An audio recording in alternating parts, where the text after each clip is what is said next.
নমস্কার, আশা করি সবাই খুব ভালো আছেন আর আমিও খুব ভালো আছি। আমি আপনাদের সাথে রিক্তা। আমার এই ছোট্ট ব্লগে আপনাদের সবাইকে জানাই অনেক অনেক স্বাগতম। আজকে ব্লগটা সকাল থেকে শুরু করেছি। ঘুম থেকে উঠে ১ গ্লাস জল নিয়ে বসে পড়েছি। বাইরের দিকটা দেখছিলাম আর জলটা খাচ্ছিলাম।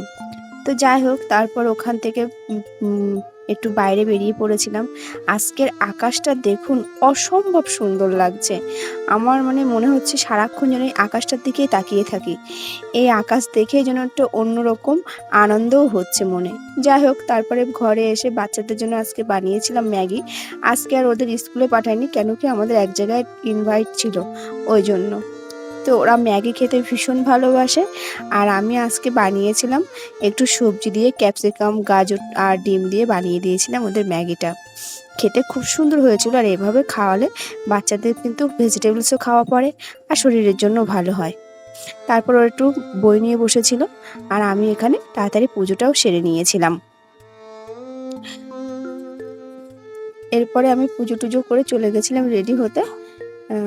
ওই রেডি টেডি হয়ে আমি ওখানে এই যে একটু ভিডিও ক্লিপ নিলাম। তারপরে বেরিয়ে পড়েছিলাম আমাদের যেখানে নিমন্ত্রণ আছে। তো আমি আগের একটা ব্লগে বলেছিলাম যে অনেক সময় আমাদের কিছু কিছু সম্পর্ক হয়, হয়তো খুব অল্প সময়ের ভিতরে হয়। তো সেই সম্পর্কের মানুষেরা এতটা পরিমাণে মন জুড়ে থেকে যায়, মানে রক্তের সম্পর্কের থেকেও বড় হয়। আর কি বলবো আপনাদের সাথে। যাই হোক, এই আন্টির সাথে আমাদের কিছু দিনের পরিচয়। আমরা যেখানে থাকি সেখানে পাশে এসেছিলেন ওনারা, কিন্তু হঠাৎ করে আন্টি মানে কি বলবো, এই আমাদেরকে ছেড়ে চলে গেছে আর কি। তো যাই হোক, সেখানেই আমাদের আন্টির শ্রাদ্ধতে আমাদের নিমন্ত্রণ ছিল। তো তাই যাচ্ছিলাম। যেতেও খুব কষ্ট হচ্ছিল, কিন্তু কিছু করার নেই।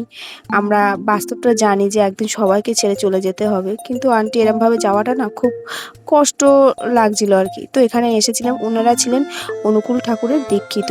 এই হচ্ছে আন্টির ফটোটা, চলুন আপনাদেরকে একটু দেখাই। দেখুন, বেশি বয়স কিন্তু হয়নি, কিন্তু ওনার ব্যবহার ছিল ভীষণই ভালো। খুব সুন্দর ব্যবহার ছিল, আমাদের অল্প দিনের খুব আপন করে নিয়েছিল। তারপর আমরা ওখান থেকে খাওয়া দাওয়া করে এই যে ফিরে আসছিলাম।